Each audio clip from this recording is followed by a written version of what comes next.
Donc, Laurent est directeur de recherche au CNRS et membre du laboratoire méditerranéen de sociologie. Il a deux grands domaines de recherche, qui sont la sociologie de la délinquance et de l'action publique. Et le deuxième domaine est l'histoire et l'épistémologie des sciences sociales. Le dernier livre qu'il a publié, si je ne me trompe pas, c'est La France telle qu'elle est, pour en finir avec la complainte nationaliste, chez Fayard. C'était cette année. Et il a un livre aussi en préparation, tu me corrigeras Laurent si je me trompe, mais bon, sur la gestion politique de la Covid-19, autour de tous ces débats et notamment sur la question sanitaire qui traverse ce débat politique. Donc voilà pour Ouais. l'introduction. Je te laisse Ok. à peu près 30-40 minutes. Et puis après, on aura une vingtaine de minutes de discussion. Ça nous fait 1 heure en tout. D'accord, très bien. Ben, bonjour à tous. Merci beaucoup pour cette invitation. Je suis très, très heureux de vous rencontrer. Je ne vous connais pas, à l'exception bien sûr de Pierre-Olivier Weiss, qui avait fait sa thèse avec moi à Aix-Marseille et que je suis très, très heureux de voir là. J'espère évidemment qu'on pourra en 2021 se voir en vrai et pas simplement dans ces visios qui sont vraiment un pis-aller et qui n'ont rien à voir avec le présentiel, à mon avis. Voilà. Juste pour donc commencer quelques petites références bibliographiques, puisque je n'aurai pas l'occasion d'y revenir. D'abord, pour avoir une vue un peu globale sur mon travail, il suffit d'aller donc sur le site du LAMES, L-A-M-E-S. Vous tapez LAMES CNRS sur n'importe quel moteur de recherche, vous arriverez là, et puis ensuite vous verrez l'ensemble de mon travail, y compris l'enquête actuelle que je mène effectivement sur la gestion politico-sanitaire de la crise. Qui vous paraîtra peut-être un peu étrange ou décapante, puisque j'y suis extrêmement critique et sur beaucoup d'aspects. Alors, ce dont je vais vous parler aujourd'hui, sur la proposition de Pierre-Olivier, c'est quelque chose qui était là, avant que je travaille sur la crise actuelle, qui était la dernière évolution, au fond, de mon travail antérieur, dont le cœur a constitué a tourné autour d'un petit domaine de la sociologie qui est la sociologie de la délinquance, elle-même sous-domaine de la sociologie de la déviance, si on veut prendre plus largement. Donc le cadre est celui-ci, la sociologie d'abord, la sociologie de la déviance ensuite, et puis plus particulièrement la sociologie de la délinquance. J'ai commis d'ailleurs il y a quelques années le petit manuel de référence dans la collection Cursus chez Armand Collin qui s'appelle comme ça, sociologie de la délinquance. Et dans ce manuel, je me réfère, il y a un petit chapitre historique évidemment, mais je me réfère de manière globale à celui qui est au fond le fondateur, entre guillemets, parce que c'est jamais une seule personne, c'est un air du temps, un courant de recherche. Donc pour simplifier, on va dire entre guillemets le fondateur de ce courant, qui est le sociologue américain Edwin Sutherland, qui sur la deuxième partie de sa carrière enseignait à l'université de Chicago, lieu historique du développement de la sociologie états-unienne, et qui, dès la fin des années 20 et en particulier dans les années 30 par la suite, a vraiment bien structuré l'analyse globale. C'est quoi la sociologie de la délinquance? Et il y a trois choses fondamentales qu'il a apportées à ce domaine. La première, c'est de nous donner une définition globale. La sociologie de la délinquance, ça suppose l'étude des trois éléments qui constituent le fait social délinquant. Le premier, c'est qu'il faut qu'il y ait d'abord une norme, il faut qu'il y ait une loi, une norme, un interdit. Donc, il faut faire la sociologie des normes, des interdits et de leur évolution, en utilisant aussi les outils de l'histoire, de la science politique, etc. Donc, la sociologie des incriminations, on dirait, en termes plus juridiques. Ensuite, il faut des gens qui transgressent ces normes, qui enfreignent cette loi, etc. Donc, c'est la sociologie des transgressions. Et puis enfin, il faut que ces transgressions donnent lieu à ce que Sutherland appelle une réaction sociale. D'une manière simple, il faut qu'il se passe quelque chose. Si je commets un acte de délinquance, mais qu'il ne se passe rien dans la société, ça veut dire que ma délinquance n'existe pas socialement. Voilà. Pour plein de raisons. Donc, première chose, c'est qu'il a structuré globalement ça, ce qui permet effectivement de couvrir tout le champ et déployer tous les outils. Deuxième chose très importante, c'est chez Sutherland, il a systématisé l'étude des biographies de personnes engagées dans la délinquance, ayant fait profession au fond de la délinquance. Et à travers l'étude des biographies, il a montré que le comportement de délinquance était un comportement appris. Voilà. Alors, on s'en doutait, il n'est pas le premier à le dire, etc. Mais le fait qu'il ait systématisé, qu'il ait fait au fond une théorie des apprentissages, de la socialisation délinquante, c'est aussi un de ses apports. Et puis, il y a un troisième apport, et c'est celui qui va me faire la transition avec le sujet d'aujourd'hui, c'est pour ça que je pars comme ça. Le troisième grand apport de Sutherland, c'est d'avoir dit à tous ses contemporains, attention, votre façon d'étudier empiriquement la délinquance, qui consiste au fond à étudier en fait un public captif qu'on a facilement sous la main, qui sont les prisonniers, ou les personnes sous main de justice, comme on dit. Sutherland leur a dit rapidement, vous faites fausse route. Vous faites fausse route. Il a dit ça non seulement aux biologistes de son époque, mais y compris à ses collègues sociologues, en leur disant, oui, forcément, si vous allez étudier comme si c'était une population, un échantillon de la délinquance, si vous étudiez la population carcérale, ben, vous allez trouver que la délinquance, c'est fondamentalement le résultat de la pauvreté, oui, vu la population qui est en prison. Il leur a dit très vite, mais vous faites fausse route. Vous faites fausse route parce qu'il existe d'autres catégories d'actes délinquants et d'autres catégories de groupes sociaux et de personnes commettant des actes délinquants qui n'iront jamais en fait en prison. C'est ce qu'il a appelé la délinquance en col blanc, le white collar crime. En col blanc, c'est le col blanc du cadre par opposition au col bleu de l'ouvrier. Dans l'entre-deux-guerres, c'est ça la symbolique. Et Sutherland l'a montré à travers les premières études qu'il a fait avec ses étudiants à Chicago, qui consistaient à étudier le comportement des grandes firmes américaines et de montrer comment, au regard du droit économique, du droit de la concurrence, du droit pénal, du droit civil, etc., même des lois en temps de guerre, etc., en fait, la majorité je ne sais plus combien, il avait 100, je ne sais plus le nom précis, de firmes dont il avait passé au crible la biographie institutionnelle, en quelque sorte, il a montré que la majorité d'entre elles avaient déjà été reconnues coupables de tel ou tel acte de délinquance. On rappellera que la délinquance, ça n'est pas un comportement précis, c'est pas le fait de, je ne sais pas, par exemple, porter directement atteinte à l'intégrité physique de quelqu'un. La délinquance, c'est le fait d'enfreindre la loi, quelle que soit la loi et quelle que soit la façon de l'enfreindre. C'est ça la définition même de la délinquance, enfreindre la loi. Donc, Sutherland a ouvert la voie à l'étude de la délinquance en col blanc, autrement dit la délinquance des élites, qui sont principalement les élites politiques et les élites économiques. Et sur le second point, les élites économiques, on a pu parler à partir de là d'une nouvelle catégorie de crimes, le corporate crime, la criminalité des entreprises. Donc c'est ça qui m'intéresse ici, c'est ça mon point d'entrée dans la discussion d'aujourd'hui.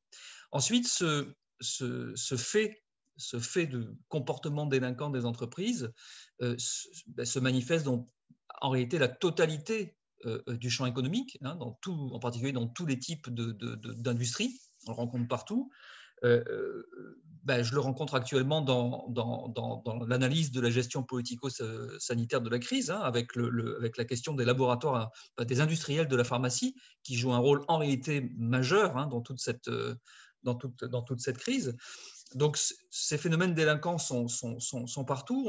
Ils sont bien connus également, tout le monde le connaît plus ou moins, la question de tous les scandales qu'il y a eu dans l'industrie agroalimentaire. Bon.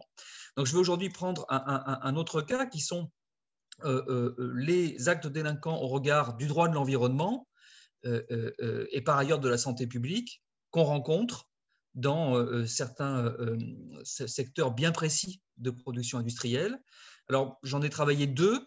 Le premier, je ne le traiterai pas aujourd'hui, j'ai déjà publié aussi dessus, c'est la question de la pollution de l'air, en particulier par les industries pétrochimiques, sachant que dans la région de Marseille, nous avons un terrain de jeu malheureusement assez terrible, tout le complexe de Fos-sur-Mer et encore d'autres d'ailleurs autour d'Aix-en-Provence. Et puis il y a un deuxième grand enjeu de pollution, cette fois non seulement de l'air mais du sol et des eaux, qui est la question des pesticides. Et c'est celle-là dont j'ai choisi de parler, évidemment pour la raison qu'elle a également une résonance particulière aux Antilles, pour la question que je rappellerai tout à l'heure et que chacun a bien en tête. Voilà. Alors, c'est ça mon champ d'études pour aujourd'hui. C'est ce que nos collègues américains ou nord-américains appelle depuis le début des années 90 la green criminology, hein, donc la sociologie de la délinquance appliquée à un type particulier de délinquance, qui est la délinquance environnementale. Voilà, les atteintes à l'environnement. Voilà pour l'introduction. Alors, c'est une question qui est la question des pesticides, c'est une question qui est d'autant plus intéressante à poser en France, puisque, vous le savez sans doute, la France est le premier pays agricole d'Europe. Hein. La surface agricole utilisée en France, ça correspond à la moitié de la surface totale du pays. Hein, et on compte, en gros, un peu moins de 430 000 exploitations agricoles qui emploient un peu plus de 800 000 personnes, tout statut d'emploi confondu. Mais donc, étant le premier pays agricole au fond d'Europe, on n'est pas étonné que ce soit également un des premiers utilisateurs de pesticides dans le monde, en particulier pour la production de certaines céréales et par ailleurs pour la vigne. Vous savez aussi l'importance de la vigne et du vin en France. Donc, les principaux pesticides qu'on va retrouver utilisés en France sont ceux qui servent donc pour protéger la vigne ou les arbres fruitiers, donc le soufre et ses dérivés, et puis le glyphosate, dont je vais reparler à plusieurs reprises. Et ces pesticides sont manipulés de divers moyens. Ça va de l'épandage aérien jusqu'à l'injection manuelle, hein, et ça peut contaminer aussi bien les airs que les eaux et les sols.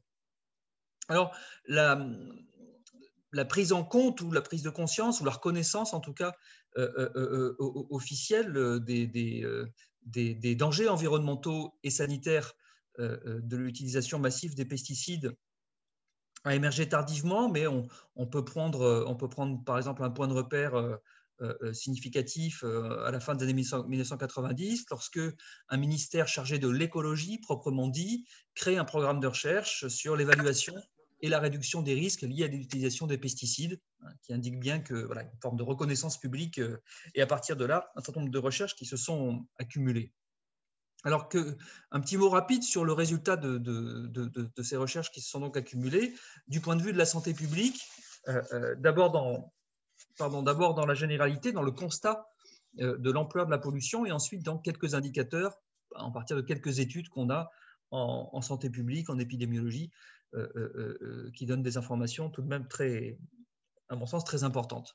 Alors d'abord, l'ampleur de la contamination, elle est extrêmement importante, en particulier pour tout ce qui concerne les cours d'eau en France, du fait de cet usage essentiellement des herbicides en métropole et davantage des insecticides en outre-mer. Le rapport de Dubois et Lacouture de 2014 indiquait qu'en France, il y avait seulement 7% des cours d'eau qui étaient exempts de tout pesticide, et que dans certaines régions, il y avait non seulement une concentration, mais la quasi-totalité, et par ailleurs des niveaux de contamination extrêmement forts. Et sans surprise, évidemment, ce sont les régions agricoles de manière générale, mais en particulier les régions céréalières, les régions où il y a de culture du maïs, de viticulture, le bassin, bon bref, je ne rentre pas dans le détail, contamination par plusieurs types de pesticides, et puis je dirai un mot tout à l'heure évidemment de la situation première. Donc retenons ça, toutes les zones viticoles et les zones de grande culture céréalière. Autre façon de mesurer ça, que je cite en passant, mais qu'on trouve régulièrement dans les publications, il faut aller sur le site de l'Institut de veille sanitaire, Santé publique France, etc. On va retrouver comme ça assez facilement toutes ces données qui ont été l'imprégnation, donc qui découle de cette contamination des sols et des eaux, l'imprégnation ensuite dans la population a fait l'objet de plusieurs études. Il y a des méthodes classiques qui consistent notamment à tester les urines sur des grands échantillons de la population et qui ont bien établi ça. Alors là encore, avec certaines régions plus exposées que d'autres. En France, il y a par exemple des niveaux de contamination aux pesticides extrêmement importants en Bretagne, qui est une terre très, très agricole. Et en Outre-mer, vous le savez, c'est chez vous, en Martinique, et par ailleurs en Guadeloupe aussi, où on a cette présence d'un pesticide particulièrement toxique, le chlordécone, qui est utilisé, vous le savez, pour lutter contre cet insecte, le charançon, qui attaque les bananiers, qui a été utilisé de manière systématique jusqu'au milieu des années 90 et qui a contaminé l'ensemble des sols, des eaux, de la faune et de la flore, puisqu'on a des études qui montrent qu'il est retrouvé dans 90% des échantillons prélevés sur les adultes, avec une surconcentration et un niveau d'imprégnation, de contamination tout particulièrement élevé chez évidemment les anciens travailleurs de la banane. Voilà.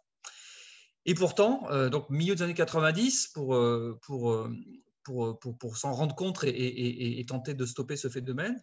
Et pourtant, il s'agit de substances qui sont classées comme possiblement cancérigènes par l'Organisation mondiale de la santé depuis 1979, qui font l'objet donc de multiples études, qui ont bien montré leur rôle dans la prévalence de certains cancers, en particulier le cancer de la prostate, qui ont également montré leurs caractéristiques de perturbateurs endocriniens, avec tout ce que ça signifie en termes d'augmentation des risques de prématurité et par ailleurs de mauvais développement biopsychologique des enfants de manière générale. Pourquoi d'ailleurs localement un tel déni sur une question qui est connue, qui est reconnue, qui sort régulièrement, que ce soit parce que tout d'un coup, une procédure judiciaire marque une avancée particulière ou une étape procédurale particulière. Donc tout d'un coup, on a l'impression que la question ressort médiatiquement et puis elle retombe dans l'oubli jusqu'au prochain épisode. Donc pourquoi ce phénomène? Une des hypothèses, bien sûr, qu'on peut avancer, c'est les intérêts qui en sens inverse, souhaitent plutôt ne pas faire de publicité à cette affaire, ce qui amène évidemment à se poser la question de qui contrôle les commerces en question et l'utilisation des pesticides en question, ce qui nous amène rapidement évidemment à tomber sur les quelques grandes fortunes qui contrôlent la production, la distribution de ces secteurs et d'autres d'ailleurs dans les Antilles. Donc cette dangerosité des pesticides, elle est bien établie. Je passe là-dessus quantité d'études qui pourraient être produites. Elle se concentre évidemment avant tout, on l'a dit, chez ceux qui l'utilisent à titre professionnel, donc les agriculteurs, quels qu'ils soient, et leurs familles. On a des études aujourd'hui sur la prévalence de certaines pathologies clairement plus fortes chez les hommes ou les femmes et les femmes enceintes. Ça va de questions qui concernent les femmes enceintes et les malformations de nourrissons, ou même qu'on peut repérer parfois dès le stade de la période fœtale, jusqu'à par ailleurs une prévalence plus forte de maladies de Parkinson chez les adultes âgés. Voilà. Donc ça couvre des pathologies qui couvrent au fond toute la vie, tous les âges de la vie. Alors c'est une vieille histoire, je ne reviens pas ici dans le détail, mais enfin chacun se souvient comment en gros au lendemain de la Seconde Guerre mondiale, ces nouveaux pesticides ont d'abord été célébrés comme des progrès scientifiques extrêmement importants et des progrès dans la lutte contre les maladies. Il faut se rappeler que le savant suisse qui avait inventé le DTT avait reçu le prix Nobel, et que dans les années 60, 70 encore, considéré que c'était notamment un instrument de lutte fondamentale contre le paludisme, ce qui par ailleurs était vrai.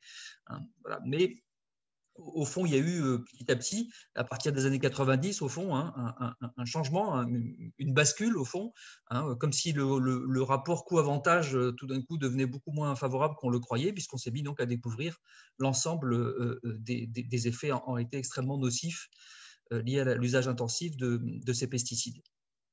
Et on a vu comme ça, petit à petit, un certain nombre d'États et par ailleurs de décisions des organismes supranationaux, comme l'Organisation mondiale de la santé ou d'autres, se mettre à étudier, alerter, voire interdire l'usage de certaines de ces substances. Par exemple, en 2001, la Convention de Stockholm, qui interdisait l'usage dans l'agriculture, qui est signée par 158 pays, l'usage de plusieurs polluants organiques liés à ces herbicides ou pesticides, en particulier le fameux DTT à l'époque. Voilà.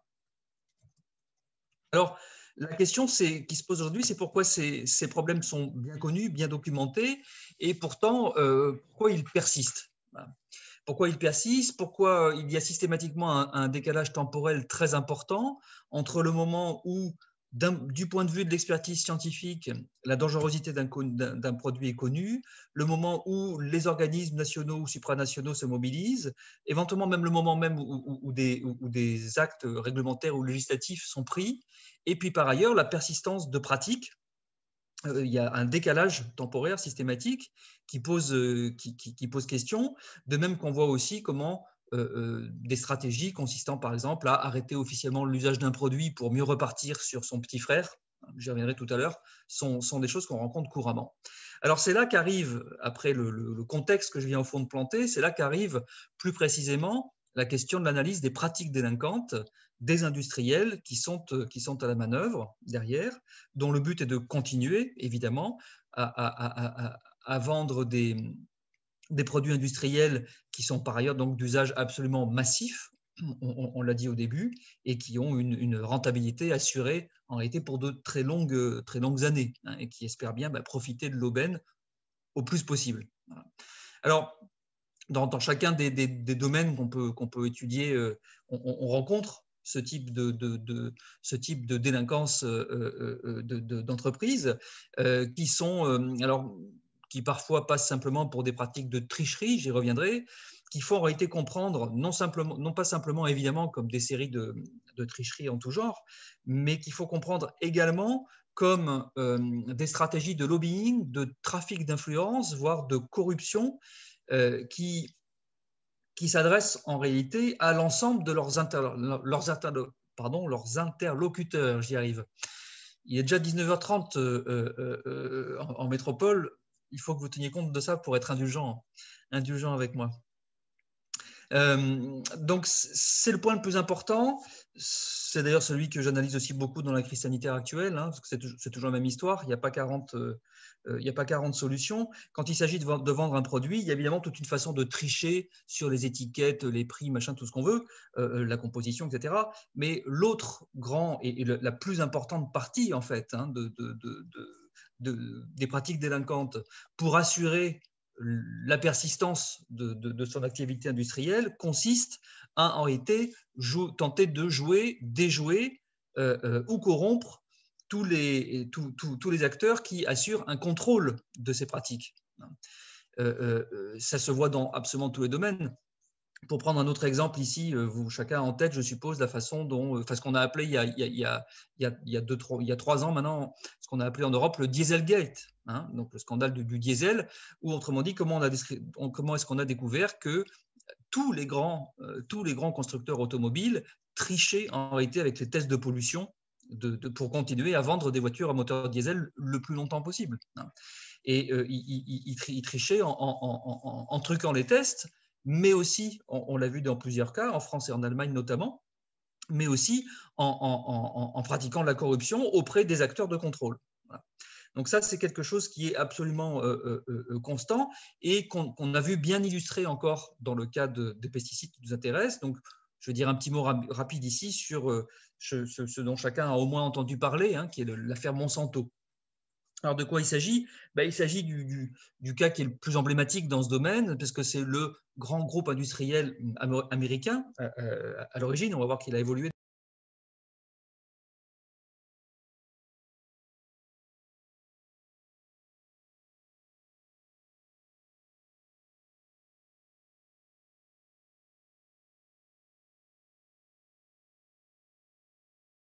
centrale. Il a également fabriqué par ailleurs des hormones de croissance. Il y a toute une série de choses que je n'ai pas le temps que je ne peux pas développer ici, mais sachez que c'est très important et qu'aux États-Unis, on peut rappeler aussi qu'un des premiers des grands scandales qui a mis en cause ce géant industriel, Monsanto, c'est la démonstration que les produits utilisés massivement dans une ville devenue inconnue à l'époque, mais devenue célèbre, une ville d'Alabama, la ville d'Anniston à l'époque, qui avait donc utilisé tout à fait massivement, l'étude sur cette ville et la mise en évidence en réalité plusieurs centaines de milliers de cas, de maladies, de malformations directes diverses et variées, pardon. C'est à cette occasion-là, on peut s'en souvenir que c'est intéressant, que le biologiste américain Arthur Galston avait forgé la notion d'écocide. Et si vous avez suivi d'ailleurs l'actualité de ces derniers jours, vous avez pu remarquer que lorsque que le Parlement débat actuellement d'une loi et que le ministre de la Justice s'était enorgueilli du fait que le concept d'écocide soit enfin reconnu par la loi. Bon, ce qui n'est qu'un mot, comme la jeunesse disait Bourdieu, mais voilà, ça vient de là, ce concept d'écocide. Alors, qu'est-ce qui nous intéresse ici? C'est le fait que Monsanto a commercialisé durant donc, de très longues années ce qui est devenu rapidement l'herbicide le plus vendu dans le monde, et donc chacun connaît au moins le nom, c'est le fameux glyphosate, qui était principalement commercialisé sous la marque Roundup.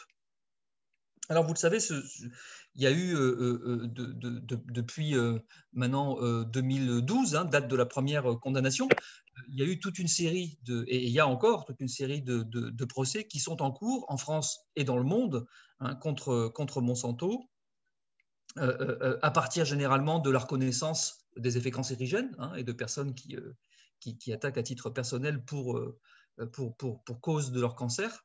Vous lirez le livre de Robin, par exemple, qui fait quelques rappels assez rapides là-dessus.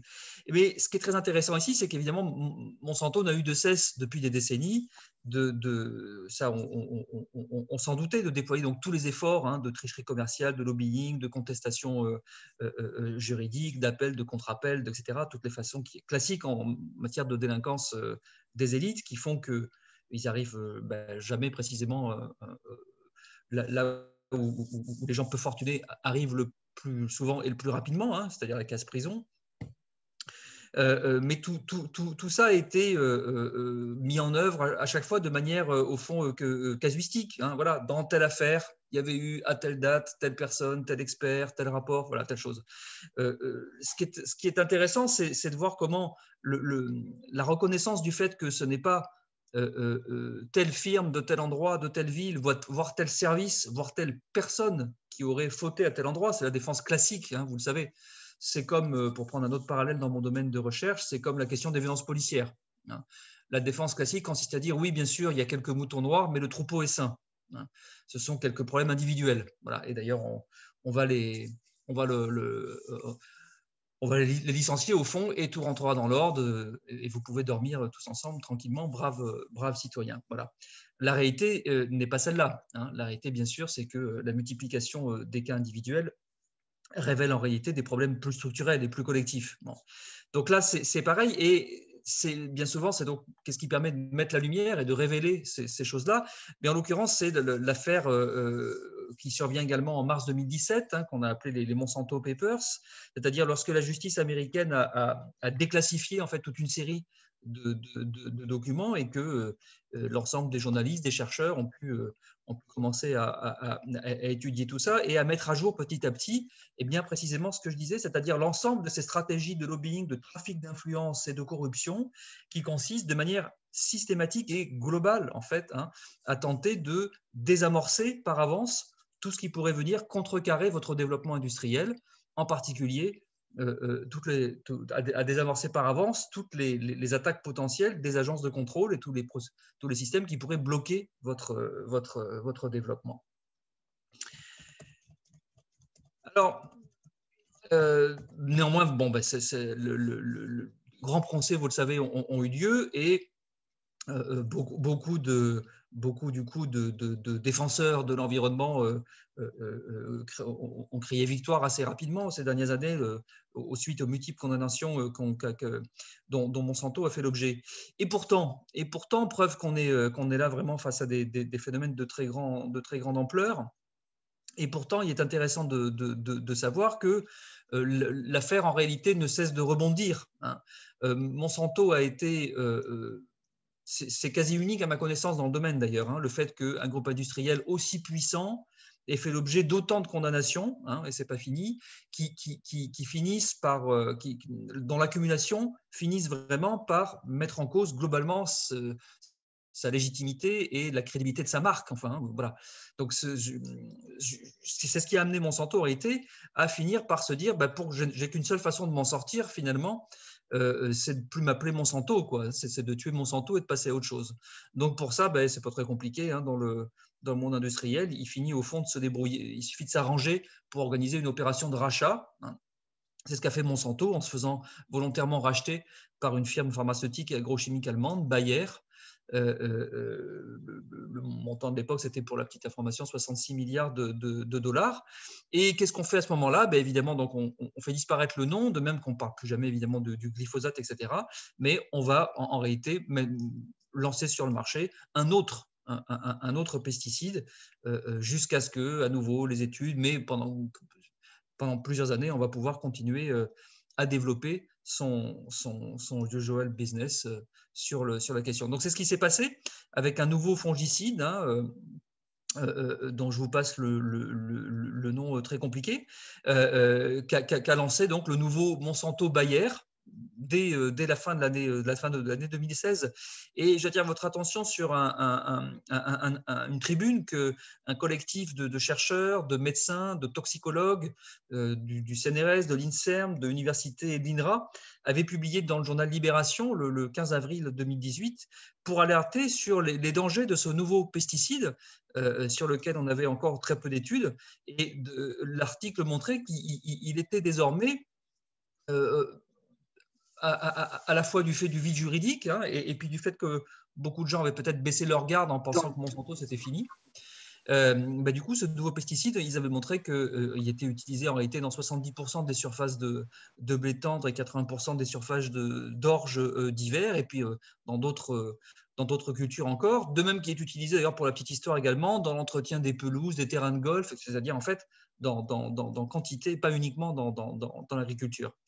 Et c'est tout à fait, au fond, l'histoire, c'est donc celle du train qui en cache un autre hein, et qui montre les multiples façons hein, qu'ont les industriels pour d'abord tenter de contourner le plus possible les interdits par toute une série de tricheries, ensuite tenter de s'assurer les bonnes grâces, pour ne pas dire de corrompre les agents de contrôle, hein, pour en quelque sorte désamorcer par avance hein, toutes les petites bombes qui risqueraient d'exploser au fur et à mesure que la stratégie se déploie.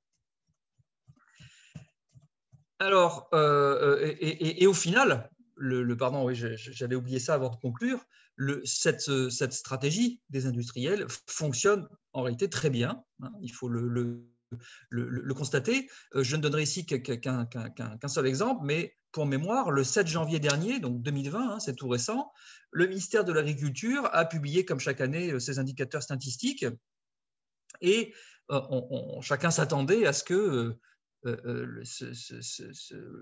les pesticides qui font, donc je rappelle, depuis la fin des années 90, hein, l'objet d'un discours politique extrêmement fort affiché de réduction progressive de quelque chose dont la dangerosité est reconnue, qu'il faut savoir maîtriser, nanani nanana. Hein. En 2007, rappelons, hein, le premier Grenelle de l'environnement qui avait annoncé qu'il comptait dans les 10 années suivantes réduire de moitié l'usage des pesticides. Hein. C'était ça le fameux grand objectif du Grenelle de l'environnement en 2007. Donc de réduire de moitié en 10 ans.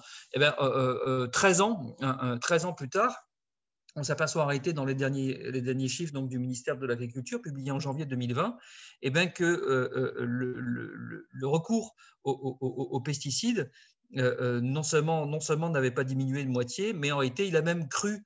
Le dernier chiffre utilisé était celui de 2018, qui montrait encore une croissance de plus de 20% par rapport à l'année précédente. C'est une espèce de camouflet en fait énorme pour le gouvernement, puisque c'est une hausse en fait tout à fait spectaculaire et qui est même encore plus forte les toutes dernières années qu'au moment du Grenelle de l'environnement. Voilà. Alors le constat, c'est celui-là. Alors je vais conclure sur maintenant les pistes de recherche que suggèrent ces constats.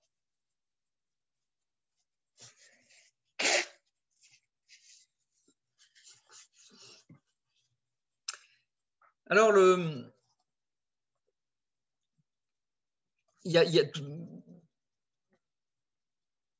ce que montrent d'abord les recherches, au fond, je dirais, c'est les contradictions, les opacités qui entourent la mise en œuvre des politiques publiques et qui sont une première façon de comprendre comment lors même que donc, en termes sutherlandiens, hein, lors même que les incriminations ne cessent d'augmenter, eh bien les transgressions, en réalité, elles ne sont pas du tout diminuées.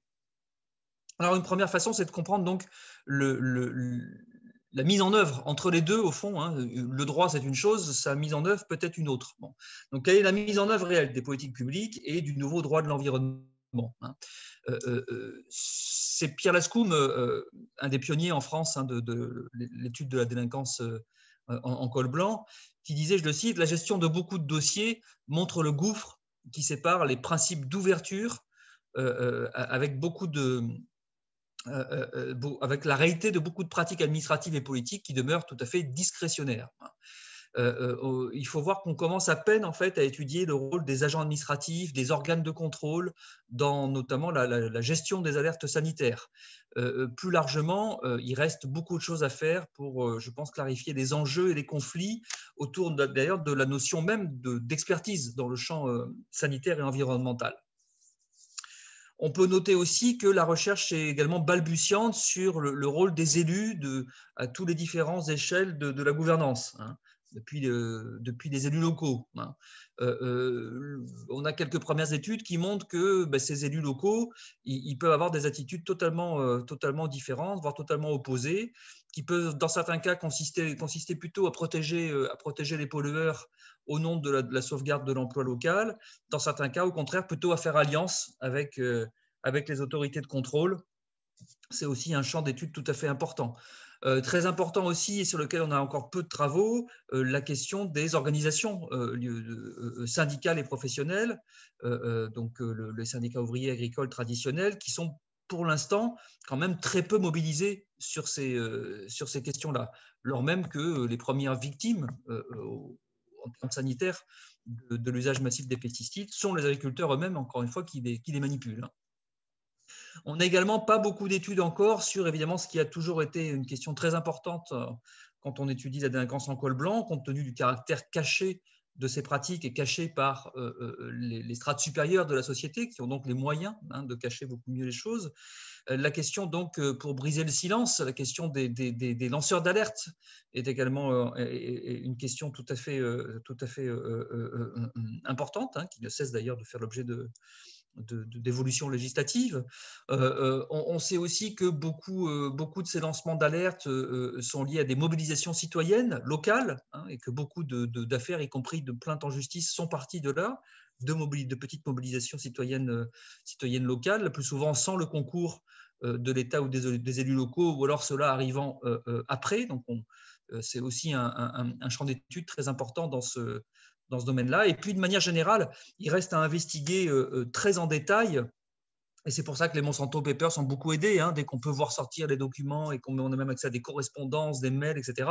On comprend beaucoup mieux tous les petits mécanismes concrets, hein, tous les petits rouages concrets que constituent les pratiques délinquantes, et toute la façon dont ceux qui en sont les auteurs essaient de sécuriser, au fond, hein, ces pratiques, en désamorçant les systèmes de contrôle, en essayant de les rendre invisibles, en diluant la responsabilité individuelle par toutes ces techniques. Donc, il nous reste là aussi beaucoup de travail à faire pour comprendre plus en détail, hein, ces pratiques délinquantes elles-mêmes.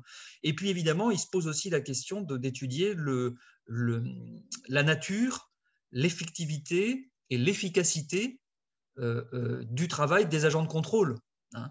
Les polices, les justices, les inspections du travail, les inspections de l'environnement, le fisc, bref, l'ensemble des administrations qui, à un moment ou à un autre, peuvent être impliquées dans le contrôle social, le contrôle pénal, enfin le contrôle administratif ou judiciaire, on va le dire plutôt comme ça, de ces pratiques délinquantes. C'est un domaine de recherche neuf, hein, au fond, hein, jeune, voilà, sur lequel il y a encore beaucoup de travail à faire, et j'espère, pourquoi pas, en vous l'ayant rapidement présenté aujourd'hui, avoir suscité quelques vocations. Merci de votre attention.